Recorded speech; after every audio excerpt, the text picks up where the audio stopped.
গণভবনের সামনে দাঁড়ায়া, গণভবনের সামনে দাঁড়িয়ে আপনি যদি কালেমার জিকির করতে থাকেন, লা ইলাহা ইল্লাল্লাহ, লা ইলাহা ইল্লাল্লাহ, লা ইলাহা ইল্লাল্লাহ, লা ইলাহা ইল্লাল্লাহ, 2-1 ঘন্টা, 2-4 ঘন্টা, দেখবেন অফিসাররা এসে বলবে, না জানি কোন খাজা বাবা আসছে, আসেন আসেন, নিয়ে খাইতে দেবে, হাদিয়া দেবে।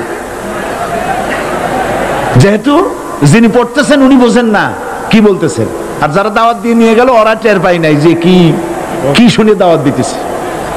কিন্তু আপনি যদি বঙ্গভবন, গণভবন, সেক্রেটারিয়েট আর পার্লামেন্ট এর ভিতরে ঢুকে যদি বলেন, কোন মানুষের তৈরি করা আইন মানি না, কোন সরকারের সার্বভৌমত্ব স্বীকার করি না, কারো বিধান মানি না, কারো তৈরি করা আইনের সামনে মাথা নত করি না, আল্লাহ ছাড়া কারো বিধান মানি না, হাদিয়া আসবে, খাইতে দেবে, পকেটে টাকা দেবে, খাওয়াবে এক জায়গায় নিয়া, কোন জায়গায়?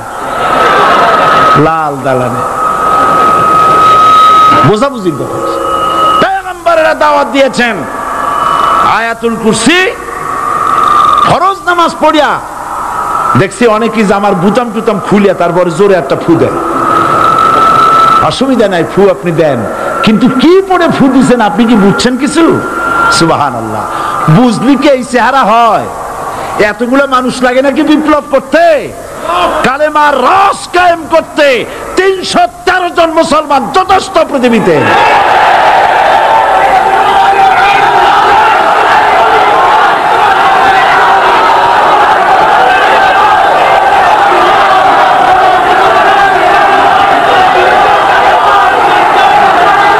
আল্লাহ পাক কোরআনে কারীমের মধ্যে আল্লাহ পাক বলেছেন, এমন একজন নবী পাঠাই নাই, ইয়া হাসরাতান আলাল ইবাদ, বান্দার উপরে আফসোস। আহারে, কে বলতেছেন? আমার আল্লাহ। বলেন আমার আল্লাহ, তিনি আফসোস করছেন। আফসোস, একজন পয়গম্বর এমন পাঠাইলাম না, একজন রাসূল পাঠাইলাম না যার সাথে এরা ঠাট্টা করে নাই, বিদ্রুপ করে নাই, পাগল বলে নাই, মারে নাই।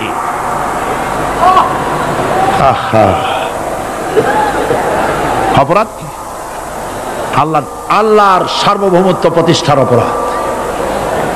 হযরত ইব্রাহিম আলাইহিস সালাম তিনি যখন এই কালেমার দাওয়াত দিয়েছেন নমরুদের বিরুদ্ধে, নমরুদ বলেছে, মান আশাদ্দু মিন্না কুওয়া, আমার চাইতে শক্তিশালী আর কে আছে?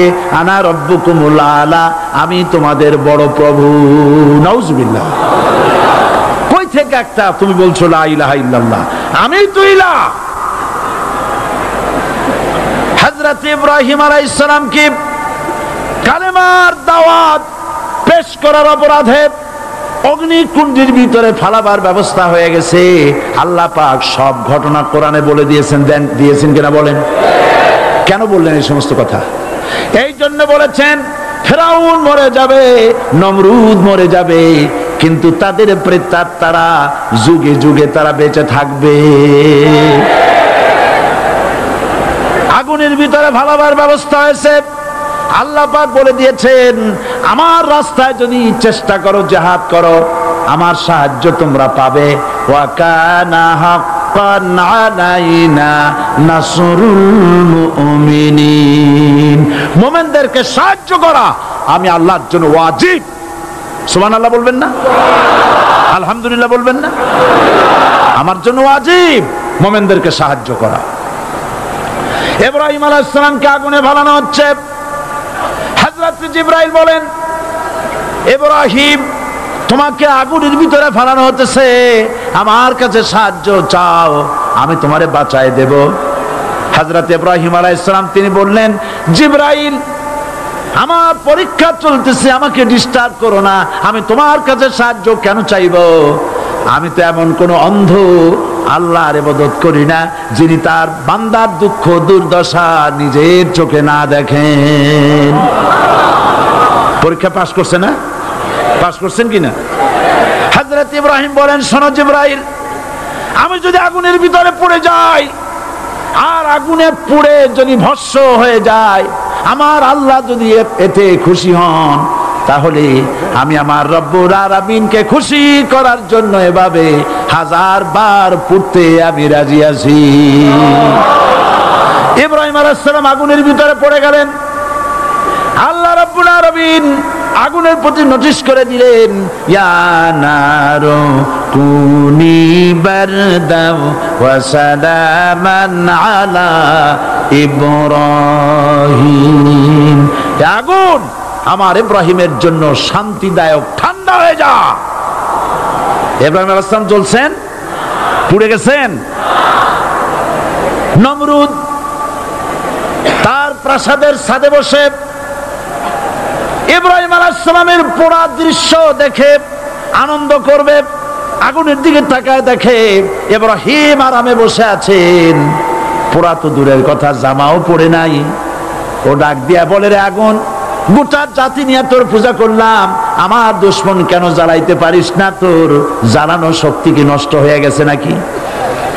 আগুনের ভিতর থেকে আওয়াজ বেরিয়ে এলো, নমরুদ, আমার ভিতরে দাহ্য শক্তি, জ্বালানো শক্তি আছে কি নাই যদি প্রমাণ করতে চাও, টেস্ট করতে চাও, তুই নিজে আয়, তোরে সুদ্ধা তাম দুনিয়া জ্বালাই দিতে পারি, ইব্রাহিমের এক গাছা পশম জ্বালাইতে পারি না। বিশ্বকবি আল্লামা ইকবাল কি সুন্দর করে বলেছেন, আজ ভি হো জু ইব্রাহিম কা ইমা पैदा आग कर सकती है एक अंदाजे गुलिस्तां पैदा। ইব্রাহিমের ঈমান যদি আজও কোথাও হয় বিদ্যমান, করতে পারেন অগ্নিকুণ্ডে খুবসুরত এক গুলিস্তান। এখনো যদি ইব্রাহিমের সন্তানদেরকে আগুনের মধ্যে ফেলে দেওয়া হয়, আর ইব্রাহিম ঈমান যদি থাকে, আগুনকে ফুলের বাগান বানাবার ক্ষমতা আল্লাহর আছে। চিরকাল আল্লাহ পাক এই কালেমাকে দিয়েছেন আল্লাহর সার্বভৌমত্বকে প্রতিষ্ঠা করার জন্য। আয়াতুল কুরসি শুধু পড়ে বুকে ফু দেওয়ার জন্য নয়। পড়েন আমার সাথে, আল্লাহু লা ইলাহা ইল্লা হুয়াল হাইয়ুল কাইয়্যুম। দুনিয়ার সমস্ত পয়গম্বর অত্যাচারিত হলেন, শুধু তাই নয়, বিশ্ব নবী আখেরি জামানার পয়গম্বর নবী মুহাম্মদ রাসূলুল্লাহ সাল্লাল্লাহু আলাইহি ওয়াসাল্লাম জাতির কাছে আসলেন। তিনি এসে বললেন, ইয়া আইয়ুহান নাস কুলু লা ইলাহা ইল্লাল্লাহ। প্রথম দাওয়া শুনছেন কথা? রাসূলুল্লাহ বলছেন, ও জাতি, আমার রাসূল তো মক্কার রাসূল না শুধু, মদিনার রাসূল না শুধু, আরবি ভাষা ভাষীদের রাসূল না শুধু, আমার নবী কি নবী? চিল্লায় বলেন। তাই তিনি বলেছেন, ও বিশ্বের মানবতা, বিশ্বের মানব গোষ্ঠী, যদি মুক্তি পেতে চাও, নাজাত পেতে চাও, উচ্চারণ করো, বিশ্বাস করো, আমল করো, বলো লা ইলাহা ইল্লাল্লাহ। জোরে পড়েন, লা ইলাহা ইল্লাল্লাহ, লা ইলাহা ইল্লাল্লাহু মুহাম্মাদুর রাসূলুল্লাহ। আবু জাহেল বুঝছিল কলেমার অর্থ? কথা বলেন না কেন? আবু জাহেল বুঝছিল? উতবা, সাইবা, মুগিরার গোষ্ঠীরা বুঝছিল? বুঝেছে। তারপরে তারা চিন্তা করলো যে সর্বনাশ তো করছে, লা ইলাহা, কোন ইলাহ নাই, আইনদাতা নাই, বিধানদাতা নাই, তাহলে আমরা কি ঘরে বসে বসে কি করব? উনি নতুন একজন ইলাহ নিয়ে আসছে, আল্লাহ ছাড়া কোন ইলাহ নাই, তাহলে আমাদের কাজটা কি? প্রথমে তারা চেষ্টা করলো যে একটু দেখি নরম নরম ভাবে হয় নাকি। চলে গেল আবু তালেবের কাছে, আসে না দিছে, বললো, আবু তালেব, তুমি তো কুরাইশদের নেতা, তোমার ভাইয়ের ছেলে কয়টাই কি? কি আশ্চর্যজনক কথা, লা ইলাহা ইল্লাল্লাহ, আল্লাহ ছাড়া কোনো ইলাহ নাই, তা আমরা করব কি? তোমার ভাতিজাকে বুঝাও লা ইলাহা ইল্লাল্লাহর দাওয়াত বন্ধ করে দিক, এর বিনিময়ে টাকা লাগে টাকা দেব, সোনা লাগে সোনা দেব, যত সুন্দরী মেয়ে চায় তাও দেব, নেতৃত্ব চায় তাও দেব, তবু যেন কালেমার দাওয়াত না দেয়। আসিনে কা হাদিসে আছে কিনা? নবীজি যখন বাড়ি ফিরলেন, চাচা আবু তালেব নিজের কলিজার টুকরা সন্তান হযরত জাফর আলীর চাইতে তিনি ভালোবাসতেন কলিজার মতো করে মুহাম্মদ সাল্লাল্লাহু আলাইহি সাল্লামকে।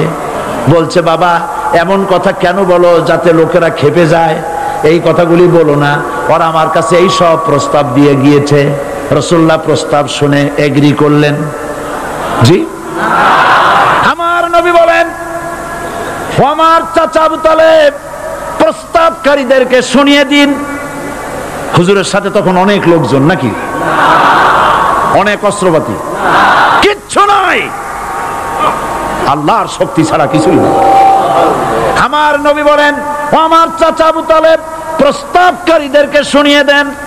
যেটা দেওয়া সম্ভব সেটা তো দূরের কথা, যেটা দেওয়া সম্ভব নয় তাও যদি তারা দিতে পারে আমারে, যেমন আকাশের সূর্যটা ধরে এনে ওরা যদি আমার ডান হাতে তুলে দেয়, আকাশের পূর্ণিমার চাঁদটা ধরে যদি বাম হাতে আমার তুলে দেয়, এর বিনিময়ে এক মুহূর্তের জন্য তাওহীদের দাওয়াত আমি বন্ধ করে দেব না। সুবহানাল্লাহ।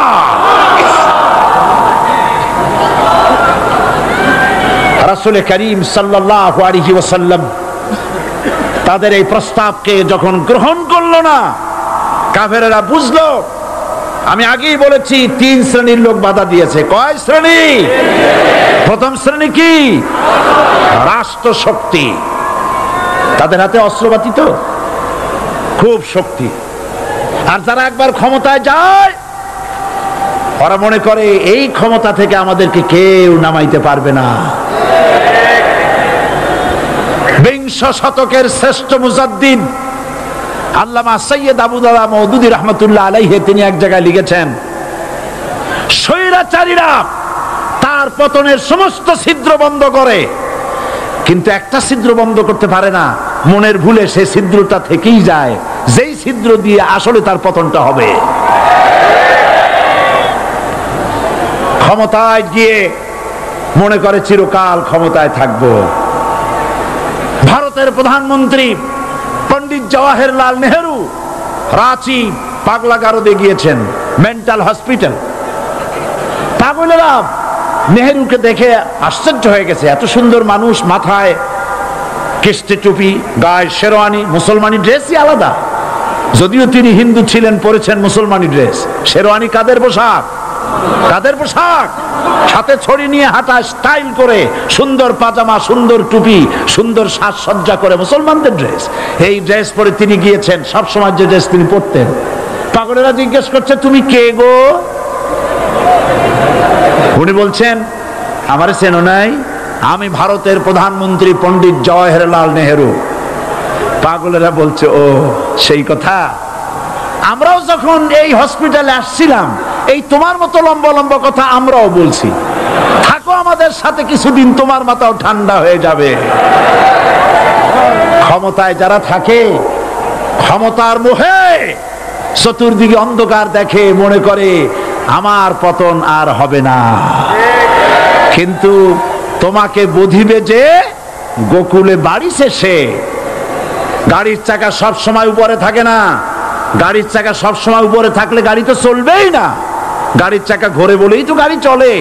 সুতরাং এই উপরে তোমার চাকা উপরে এখন আছে বলে, তোমার দলের চাকা উপরে আছে বলে যারা মানুষের উপরে জুলুম করছো, আলেমদেরকে ধরতেছো, মুসল্লিদেরকে ধরে ধরে জেলে ঢুকাচ্ছ, সময় আসবে এমন ইন্দুরের গর্ত অপমানা পালাবার জন্য।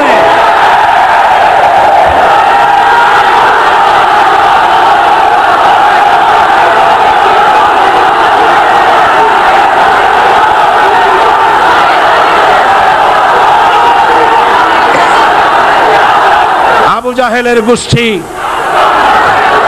আবু জাহেলের গোষ্ঠী মনে করেছে সোজা আঙ্গুলে ঘি যখন উঠলো না, আঙ্গুল বাঁকা করতে হবে। শুরু হয়ে গেল অত্যাচার, শুরু হয়েছে না? হযরত সুমাইয়া রাদিয়াল্লাহু তাআলা আনহা কি নির্মম ভাবে, নিষ্ঠুর ভাবে তাকে শহীদ করা হলো। খাব্বাব, খুবাইব, হযরত খাব্বাব রাদিয়াল্লাহু তাআলা আনহুকে দেখে হযরত ওমর একদিন বলছিলেন, খাব্বাব তোমার পিঠে এত গর্ত কেন? এত গর্তওয়ালা পিঠ আর এত চিকুন কোমর আমি তো জীবনেও দেখিনি। হযরতে খাব্বাব বলেছেন, ওমর জানো না, ইসলাম কবুল করার অপরাধে, কালেমা পড়ার অপরাধে কাফির বেঈমানেরা আমাকে মারধর করেছে। যখন আমি তাদের মারে কালেমা ছাড়ি নাই, তখন আগুন জ্বালায়া আগুনের আংটার উপরে, আংটা আগুনের উপরে আমাকে চিৎ করে শোয়ায়া, আমি যেন নড়াচড়া করতে না পারি সেজন্য আমার বুকের উপরে পাথর চাপা দিয়া রেখেছে। আগুনে গোশত পুড়ে পুড়ে আগুন ভিতরে ঢুকেছে, গায়ের রক্ত আর চর্বি গলে গলে পড়ে আগুনগুলো নিভেছে। ওই পিঠে যে গর্ত হয়েছে আজও পর্যন্ত সেই গর্ত মিটে যায় নাই। হযরত খাব্বাব রাদিয়াল্লাহু তাআলা আনহু বলছেন, বুখারী শরীফে হাদিসে ভাবে এসেছে, ওয়ান খাব্বাব বিন আরিত রাদিয়াল্লাহু তাআলা আনহু আন্নাহু ক্বাল শাকাউনা ইলা রাসূলিল্লাহি সাল্লাল্লাহু আলাইহি ওয়াসাল্লাম ওয়া হুয়া মুতাওয়াসসাদুন বুরদাতুন লাহু ফি জিল্লিল কাবা। আমি গেলাম রাসূলুল্লাহর কাছে, যে দেখি হুজুর বাইতুল্লাহ শরীফের ছায়ায় আরাম ফরমাচ্ছেন। আমি কাছে গিয়ে বললাম, আলা তাস্তানসিরু লানা আলা তাদউ লানা ইয়া রাসূলুল্লাহ, হে রাসূল আপনি কি আমাদের জন্য দোয়া করবেন না? আপনি কি আমাদের জন্য আল্লাহর কাছে সাহায্য প্রার্থনা করবেন না? মার খেয়ে খেয়ে তো শেষ হয়ে গেলাম। শুনতেছেন আপনারা? আল্লাহর নবী উঠে বসলেন, বললেন, খাব্বাব শোনো, তোমাদের আগে যারা এই পৃথিবীতে এসেছিলেন দ্বীনের দাওয়াত দেওয়ার জন্য, সমকালীন রাষ্ট্র শক্তি তাদেরকে ধরতো, ফায়ুখাজুর রাজুলু ফায়ুহফারু লাহু ফিল আরদ, তার জন্য তারে ধরে নিয়ে মাটির মধ্যে গর্ত করত, ফায়ুজআলু ফিহা, এরপরে সেই গর্তের ভিতরে তাকে কোমর পর্যন্ত গেড়ে দিত। সুম্মা ইউতা বিল মানশার, এরপরে করাত আনা হতো, ফায়ুদাউ আলা রাসিহি, এরপরে করাতটা মাথার উপরে রাখা হতো, ফায়ুজআলু নিসফাইন, এরপরে করাত দিয়া চিরে চিরে জীবিত মানুষটাকে দ্বিখণ্ডিত করে ফেলে দিত। মা ইয়াসুদ্দুহু যালিকা আন দীনি, এত কষ্ট দেওয়ার পরেও, এত জুলুম করার পরেও দ্বীনের দায়ীদেরকে এক চুল পরিমাণ আল্লাহর রাস্তা থেকে তারা সরাই দিতে পারে নাই। ওয়াল্লাহি, ও খাব্বাব, আমি আমার আল্লাহর নামে কসম করি।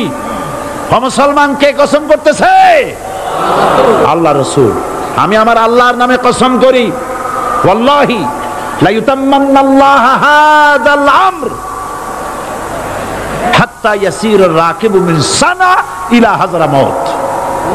সেদিন বেশি দূরে নয়, ইয়েমেনের রাজধানী সানা থেকে শুরু করে সৌদি আরবের হাযরামাউত পর্যন্ত হাজার হাজার মাইল, এই দীর্ঘ পথে যুবতী নারী তার সৌন্দর্যের পশ্চা নিয়া, আর ধনাঢ্য ব্যক্তিরা সওদাগরেরা তাদের টাকা পয়সা নিয়া একাকে নিয়ে অথবা দলবদ্ধ ভাবে মানুষেরা যাতায়াত করবে।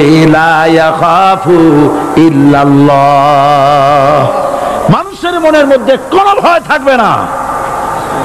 এমন একটা সময় আসবে, ওয়ালাকিন্নাকুম তাস্তাজিলুন, অথচ তোমরা বড্ড তাড়াহুড়ো করছো। তাড়াহুড়ো করো না, অপেক্ষা করো, ধৈর্য ধরো, মার খাও, জেলে যাও, শহীদ হও, আল্লাহর রাজ কায়েম হবেই হবে।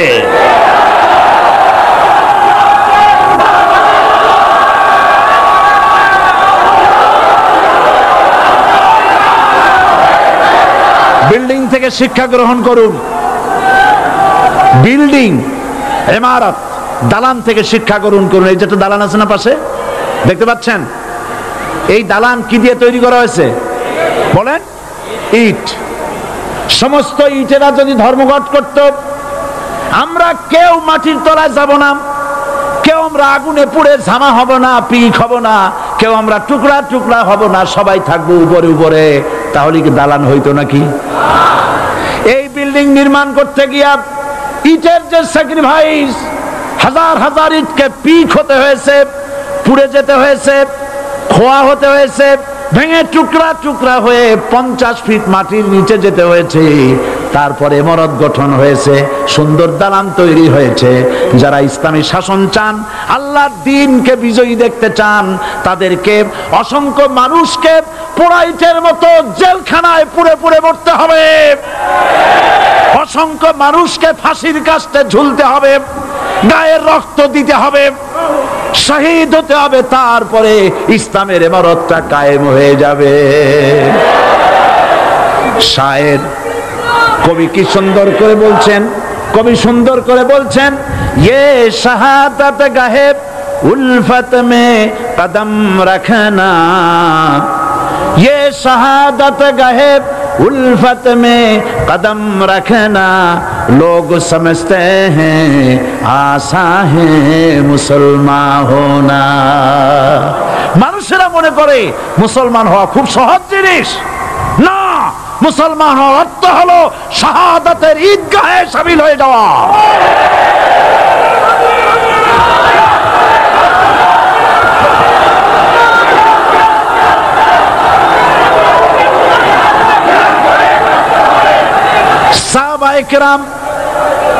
সাহাবায়ে কেরাম মার খেলেন, এবার স্বয়ং আল্লাহর নবীর গায়ে হাত তুলল। আবু জাহেল এসে হুজুরকে মারলেন, গলায় চাদর দিয়া এমন জোরে টান মেরেছে, রাসূলুল্লাহ পড়ে গিয়েছেন। হাদিসে এসেছে হুজুরের চোখ মোবারক ঠিকরে পড়ে যেতেছে, চেহারা মোবারক লাল হয়ে গিয়েছে, জমিনের উপরে আছাড় মেরে ফেলেছে। রাসূলের এই অবস্থা দেখে হযরতে হামজা তখনও কাফের ছিলেন, শিকার থেকে এসে তিনি এই দৃশ্য দেখলেন, দাসীর মুখে শুনলেন, ছুটে চলে গেলেন আবু জাহেলের বাড়িতে। যায় বলে, আবু জাহেল রে, তুই মুহাম্মদ সাল্লাল্লাহু আলাইহি ওয়াসাল্লাম মেরেছিস, বল কেন মারলি? এমন ভালো মানুষ তো জীবনে চোখে দেখি নাই, যিনি কোনো মিথ্যা কথা বলেন না, ভালো ভালো কথা বলেন, এক আল্লাহর গোলামি করার জন্য বলেন। এই সব ভালো কথা বলার জন্যই তুই তারে মারলি নাকি? আরে আবু জাহেল, তুই কি মনে করেছিস মুহাম্মদ সাল্লাল্লাহু আলাইহি ওয়াসাল্লাম তার পিতা আব্দুল্লাহ মারা গেছে বলে মুহাম্মদ সাল্লাল্লাহু আলাইহি ওয়াসাল্লাম এতিম হয়ে গেছে মনে করেছিস নাকি? জেনে রাখ, মুহাম্মদ সাল্লাল্লাহু আলাইহি ওয়াসাল্লামের পিতা আব্দুল্লাহ মারা গেছে, কিন্তু চাচা হামজা তো মরে যায় নাই। হাতের ধনুক দিয়া এমন জোরে আঘাত মারলেন, আবু জাহেলের মাথা ফেটে রক্ত ফিনকি দিয়ে বেরিয়ে এলো। হযরতে হামজা ঘরে ফিরে এসে রাসূল করিম সাল্লাল্লাহু আলাইহি ওয়াসাল্লামের মস্তক মোবারক কোলে উঠায় নিলেন আর বললেন, বাবা, তোমাকে মেরেছে বলে আমি আবু জাহেলের মাথাটা ফাটাই দিয়ে আসছি, তুমি খুশি হও। হুজুর বলছেন, চাচা, কার মাথা ফাটাইছো এইটা বলে আমারে খুশি করতে পারবা না। হযরতে হামজা বলেন, তুমি কি হলে খুশি হবে? হুজুর বলেন, হামজা চাচা গো, আমি খুশি হব যদি একটিবার চাচা তোমার মুখে শুনতে পাই ঈমানের কালেমা। হযরতে হামজা বলেন, মুহাম্মদ সাল্লাল্লাহু আলাইহি ওয়াসাল্লাম, আমি বুঝতে পেরেছি তুমি কোনো সাধারণ মানুষ নও। সাধারণ মানুষ হলে পরে তুমি প্রতিশোধে বিশ্বাসী হতে, খুশি হতে। প্রতিশোধে বিশ্বাসী হও নাই, তুমি অবশ্যই আল্লাহর নবী, কোনো সন্দেহ আমার নাই। তুমি সাক্ষী থাকো, আমি পড়ে নিলাম, লা ইলাহা ইল্লাল্লাহু মুহাম্মাদুর রাসূলুল্লাহ। জোরে পড়ে, লা ইলাহা ইল্লাল্লাহু মুহাম্মাদুর রাসূলুল্লাহ। ঘাবড়াবার কারণ নাই। এর অর্থ এই নাই যে আপনারা কালেমার দাওয়াত দিবেন আর রাষ্ট্রশক্তি আপনারে পিটাইতেই থাকবে, আপনার কোনদিন আপনার সুদিন ফিরে আসবে না। বিষয়টা কি এমন না? আমার আল্লাহর ওয়াদা শুনুন, ওয়ালা তাহিনু ওয়ালা তাহজানু ওয়া আনতুমুল আলাউনা ইন কুনতুম মুমিনিন। মুমিন যদি হও, আমি তোমাদেরকে বিজয় দান করব। সুবহানাল্লাহ বলেন। আজ যদি আমাদের উপরে বিপদ এসে থাকে, তাহলে তার একমাত্র কারণ পূর্ণাঙ্গ ঈমানের অভাব আমাদের মধ্যে রয়েছে, ঠিক কিনা? আজ পৃথিবীতে সব থেকে মার খায় কারা? চিল্লায় বলো। আলজেরিয়ায় কারা? বসনিয়ায় কারা? চেচনিয়ায় কারা? প্যালেস্টাইনে কারা? আহা, প্যালেস্টাইনের মুসলমানদেরকে মাইরে মাইরে শেষ করে দিল। দেখছেন ছবিতে না দেখেন না? প্যালেস্টাইনের মুসলমানদের যে কে যখন মারা হচ্ছে, বাংলাদেশের প্রধানমন্ত্রী তখন আমেরিকায় ক্লিনটনের সঙ্গে কথা বলতেছেন। তিনি ক্লিনটনের কাছে তার পিতৃ হত্যার জন্য দায়ী সাজাপ্রাপ্ত 3 জন ব্যক্তিকে ফেরত চাচ্ছিলেন। আমার দৃষ্টিতে এটা কোনো অপরাধ নয়।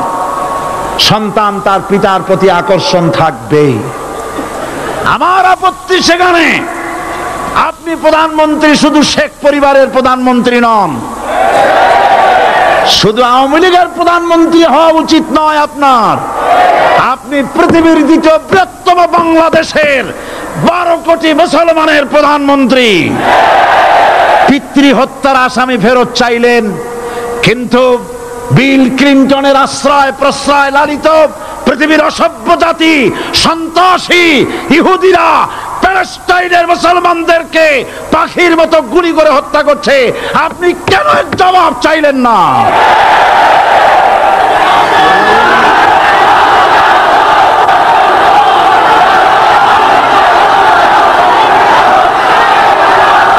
জবাব জবাব আপনি চাইতে পারবেন না, কারণ মুনাফিকদের সাহস হয় না, সাহস হয় মুমিন ব্যক্তি।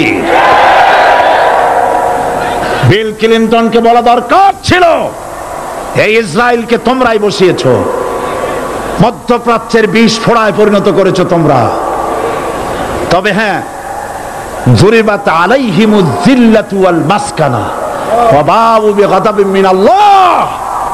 আল্লাহর গজব আসবে, ইহুদিরা পৃথিবী থেকে নিশ্চিহ্ন হবেই হবে ইনশাআল্লাহ।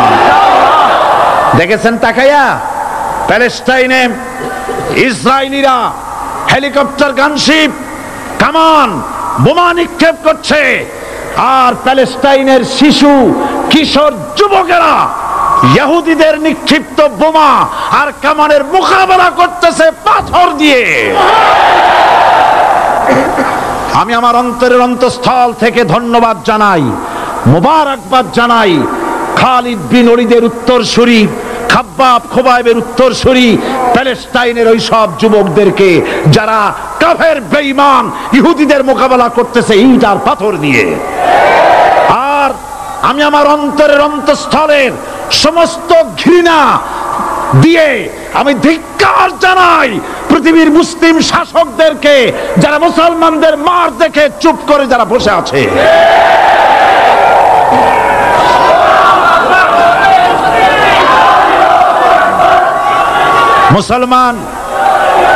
মুসলমান যদি মুসলমানের মতো হয়, 10 জন যথেষ্ট। কয়জন যথেষ্ট? কোথায় আছে কথা? আল্লাহ পাক কোরআন শরীফের মধ্যে বলেছেন, একজন যদি হও ইমানদার মুত্তাকি 10 জনের উপরে বিজয়ী হবে। 10 জন যদি হও 100-র উপরে বিজয়ী হবে।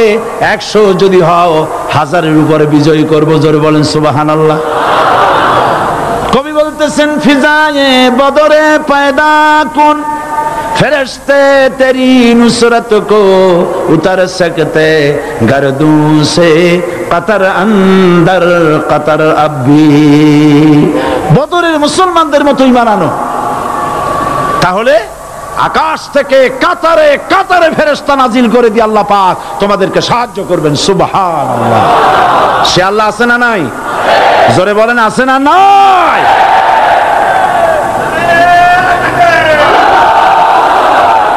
সেই আল্লাহ রাব্বুল আলামিন কোরআনে কারীমের ভিতরে আয়াতুল কুরসির মধ্যে বলে দিয়েছেন, আল্লাহু লা ইলাহা ইল্লা হুয়াল হাইয়ুল কাইয়্যুম। প্রাণ খুলে সবাই পড়েন, বসা মানুষ, দাঁড়ানো মানুষ। আল্লাহু লা ইলাহা ইল্লা হুয়াল হাইয়ুল কাইয়্যুম। আল্লাহ রাব্বুল আলামিন, তিনি ছাড়া কোনো ইলাহ নাই, তিনি সার্বভৌমত্বের মালিক কেউ নাই আল্লাহ ছাড়া। এই কথা মানুষকে ঘোষণা করতে হবে।